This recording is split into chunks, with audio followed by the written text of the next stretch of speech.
these aren't the reason why I play RPGs.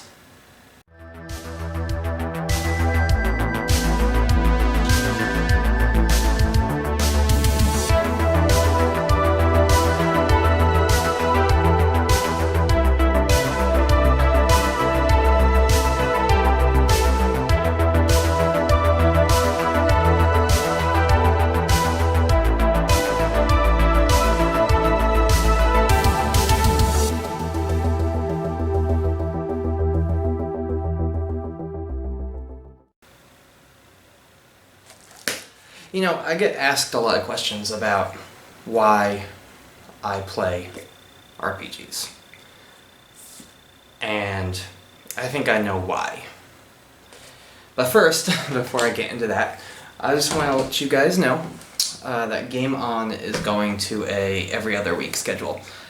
With all the amount of work that Matt and I have to do just in general, it makes it hard to get out a weekly show. We are working on a lot of other things as well. So we hope to have a presence in different parts of media more so than we do already. And I realized, like, oh my gosh, I gotta get a video out, and that's just the kind of weeks they are these days. So it's very difficult to get out a weekly video. That being said, I just want to do kind of like an unscripted, off-the-cuff video, and I think that this is actually a really good one. Mainly because, you know, I got these RPG books. These aren't even half of what I have. These are just what I have at hand for core rule books for games. And I get asked a lot, you know, why do you play RPGs? Most of the time I get asked, why do you play D&D? Because other people don't realize that, you know, there's more than just that for RPG. And I never knew the answer. Like, I thought I knew the answer. It was usually along the lines of, you know, just because I just like the idea of role-playing, or it lets me pretend to be someone else that, you know, video games just can't do. As much as, you know, people like Elder Scrolls games, as much as, you know, as many mods as you can add to Skyrim, there's nothing that lets you kind of break free from the parameters of the game. Now, I'm not saying that it's the wisest thing to always try to break your game master's game, but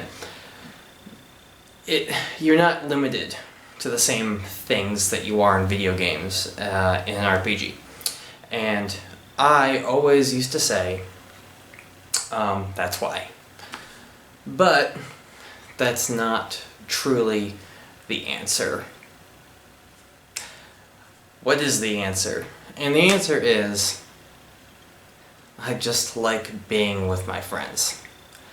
I have a lot of respect for the people who just can collect games, and there are people who just love to collect games and rule books and old school stuff. And, you know, Matt, I don't know if you've seen some of his videos with all of his stuff in the background. There are people who just are really good. Blue Dragon and Roll Stats, they probably have a library in their house that's the size of the Library of Congress, probably, of RPG stuff.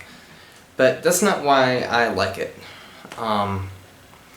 And as much as I love, well, it's not love, as much as I can tolerate virtual tabletops like Astral. Astral is probably my first favorite when it comes to D&D running online. Steam Virtual Tabletop Simulator being my just overall favorite. It took going from pre-lockdown playing with a group of friends to having to transition over to a virtual tabletop for me to kind of start thinking about why I like RPGs so much. And that is because there's nothing quite like sitting around a table at a buddy's house, maybe drinking a beer if you're of that age, or you know, eating snacks, making jokes, and just sitting back and having fun. yeah, you're still playing games. You know, we're playing D&D or Call of Cthulhu, but there's just it took switching over to Astral and trying to replicate what we were doing in person online, and there's just nothing that it just doesn't meet it. And you know, there's a lot of stuff that people are missing out on these days. So I'm not like trying to be a whiner. And as you can see, this isn't really scripted, so I don't have like the most coherent thoughts. But it just, what is really important to me when it comes to role-playing is role-playing games, and that's something that you can't really get. You can't get it on a VTT. You can't get it on World of Warcraft. You can't get it on Elder Scrolls Online. You can't get it while playing Battlefield or Call of Duty Online. It's just the idea of sitting with some friends. It's just like when I want to fire up the old Nintendo and sit on the couch with a friend and play Mario Kart on the couch together, split screen, on like the SNES or maybe even the Nintendo 64. There's you can't replicate that, you know, like as much as you want to.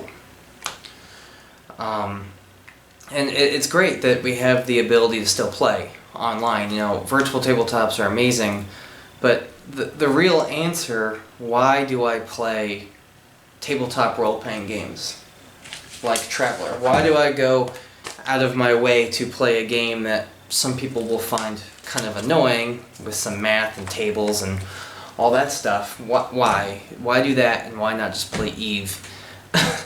Which is actually a bad example, because Eve is just tables as well. It's just a spreadsheet simulator. But the thing is that when you're playing with friends, it kind of makes it all go away. Like any issue that you might have, it disappears. It's, you know, your friends are there just having fun with you. They don't care if you screw up on a die roll or trying to tell a story element. They don't care. And that kind of goes the same for online, but if they don't, there's a different kind of camaraderie that you get when you're sitting together around a table and just discussing and having fun that way, and, you know, saying that, you know, your DM or the game master, nobody at the table is actively trying to cheat. Not that any of my friends do online, but the thing is that it's a lot, there's a lot more forgiveness when running in person, I believe. Even running at a convention, when I ran at Gen Con, at ConCon, at Kineticon, with all these brand new randos, it's so much easier to run for random people in person around a table than it is to run for random people online. I am not going to be running anything for Gen Con this year. I think they had some open submissions. I think they're closed now. But I just don't have it in me to run something online for people I don't know, but that is much easier to do in person.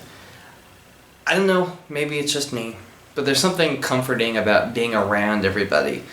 Also, Matt has a good point. I don't know if he's brought it up in any videos, but he's brought it up with me, is that if you ever... people who can hide behind the screen can be jerks, whereas they're less likely to be jerks in real life. But... or at least at the table during your game. They might be jerks after the game, but that's neither here nor there. The big thing I wanted to really hammer home is I can't really replicate the idea of just hanging out with my friends. And obviously right now it's not safe to. So now I have an answer. I didn't have that answer before all this. I like to think that there's always a silver lining to something bad that can happen. And yeah, the whole lockdown sucks, and yes, I can't go and hang out with... You know, it's even hard to go and see Matt, my co-host. And we're trying to work on some more online games, but it's just not the same. And now I know why I like RPGs so much. And it's not because of the freedom necessarily that you would get away from a video game. It's just the camaraderie that you get with all your friends. And that's the easiest thing I can say. And that's probably the most honest to God, truthful thing I can say when it comes to RPGs. It's because I can sit next to my friends, we can laugh, we can eat Doritos, drink unhealthy drinks for ourselves, and just laugh the night away from 6 in the afternoon or 6 at night to well after midnight, and still be having fun. So I know that this isn't the most exciting video, guys. I'm sorry. I thank you very much for watching. I want to know in the comments, why do you guys play RPGs? Why is this more important to you, or why is this less important to you than, you know, Warcraft or any other RPG that you can play on the computer or on your video games? Do you also like to prefer playing, again, Mario Kart or Super Smash Brothers on the couch with a friend versus trying to do it online? What is your preferences? Ask yourself that, and let me know in the comments why it is that you enjoy tabletop role-playing games. And hopefully we'll all be able to get back to our normal swing of things, and, you know, I'll get to sit around the table with my friends again. I thank you guys for watching. Remember to stay safe and to game on.